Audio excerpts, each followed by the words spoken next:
of a lightweight division, but you said earlier that you were planning on staying at welterweight. What was it that made you change your mind and come back down? It was inevitable that I was gonna move back down. The one-off at welterweight, I took on the number 3 guy in the world, but it didn't feel like home, and this timing and everything just worked out perfect, and it felt like the right move to make. And the stare down was a little bit weird. Like, he refused to make eye contact. He was like turning in the opposite direction of you. What did you make of all that? Yeah, I think he's been very confident in this training camp, and he's undefeated. So he's going to carry that confidence with him. But when he looked me in my eyes, he's going to know I don't give a fuck about none of that.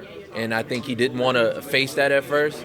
And, he tried to give me a little bit back at the end. That's what made it fun for me. It's like, okay, maybe this man is game. So it's going to be a fun fight. Do you think just because of his name value, people are underestimating his abilities as a fighter, right? He's not exactly well known by the masses like you are. Do you think that people are they're not giving him a fair shake? Yeah, maybe, but not for me, and it's his fighting style too. Even if you beat him, you're not gonna look good doing it. The man's very tenacious. He keeps coming, and he's a national champion and wrestler. He's one of the most decorated wrestlers in all the UFC.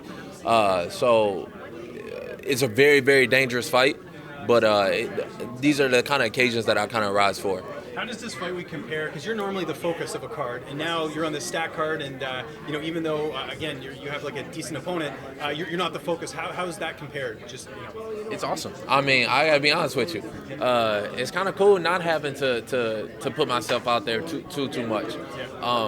It's all about being the fight, and for me, it's been about the training camp too. It's about putting myself in the right mindset and getting everything dialed in perfect. I feel like I've done that. I've made strides for it. Working up at TriStar with Faraz Zahabi, he's been the man to kind of guide me, and I feel like that's what's going to shine through on Saturday. What was your reaction when you heard that Donald Trump was going to be at the fights on Saturday?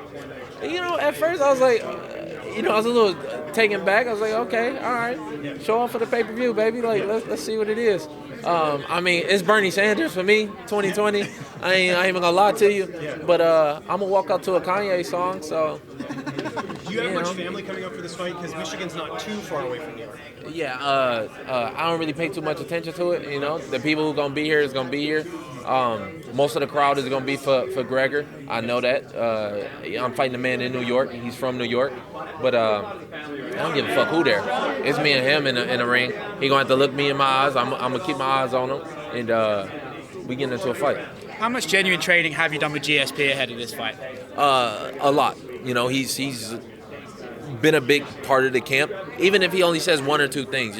But when a guy like that he's got the eyes and he can see so much that I really listen to everything, and even the little bits and tricks. We talked a lot about this for sure. I'm sure when you moved up there, part of the idea was to train with a guy who has that sort of knowledge, but are you almost taken aback by how much that guy knows? He's so cerebral and stuff. Yeah, in the camp, all in general, Faraz is right up there too. It did kind of surprise me how cerebral they approach the game and how technical it is. But I feel like it's kind of been a perfect little match for my style. And, I can't see the future. I can't see how the fight is going to go on Saturday. But I feel like I'm a much better fighter since moving up there. And it's going to be a big part of my career. I'm kind of already balls to the wall. I'm kind of already use my athleticism and go forward. And now I'm going to have that technique to really drive it in. So you feel like it was the right move to do, to go up there, leave Vegas behind a little bit? For sure, 100%, yeah. Kevin, just two from me. First, you talked about sort of building this kinship with Faraz, something that you've been missing from a head coach since the past couple of falls. How important is it to you and to most fighters to have a head coach that they really, click with? Yeah, I think it's a big thing, and it's something that I've kind of really had to come to grips with. I kind of knew it before the RDA fight, to be honest, but I was just like, fuck it, I'm just gonna push harder and go harder. And then I'll make those adjustments. And that fight was a slap in the face to say, no, you need to make those adjustments now. Michael Jordan has a head coach. Floyd Mayweather has a head coach. Everybody needs that person. You can't just rely on yourself. And I feel like that's what I've been doing these last two fights. And those are the adjustments I'm trying to make. You went a little viral over a video you posted to your Instagram. You're playing your Nintendo Switch and Tesla. Sure. Yeah. What was your mom's reaction to all that?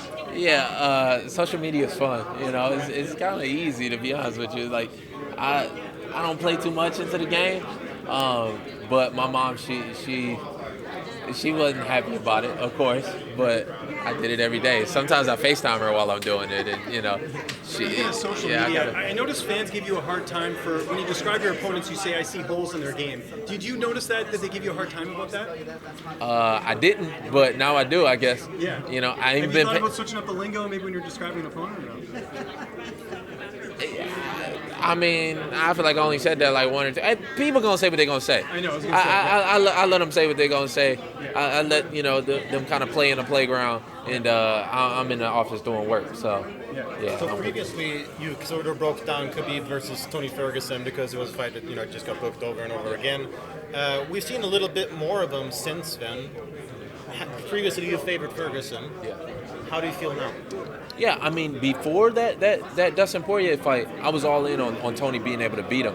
But since it's like, man, that really tightened up the fight a lot to me.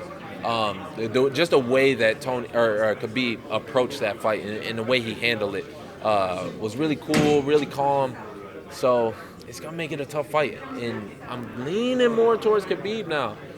But it's still gonna be a hell of a fight. Yeah, sure. Just curious what your thoughts are on the BMF title as a concept, the idea of it. Yeah, it definitely opens up the floodgates. Now we see that this is a possibility, and it means that anything can really happen. I think eventually you might get to the point where there's different divisions inside the UFC's divisions. So it's gonna be interesting. It's gonna be am I against it? To be honest, no, not really. I mean, as long as it don't get too crazy, like boxing or something, as long as we have a direct path and things that we can shoot for, then I'm all for it. Like, let's do it. If you could create any title yourself, what would it be? It probably wouldn't be BMF. Like, I don't know. I know the acronyms is kind of catching on these days. I don't know. I call it some like The Motown title.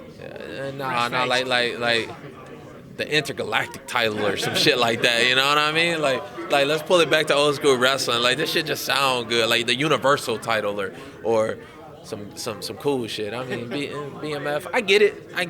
It's an acronym. It's kind of catchy, but Are you waiting to see the belt that they unveil for it? I feel like it might have like barbed wire all over it and stuff. I would have been happier if you just gave me the 50 G's. You know what I mean? Put it on the back, but yeah, maybe we'll see.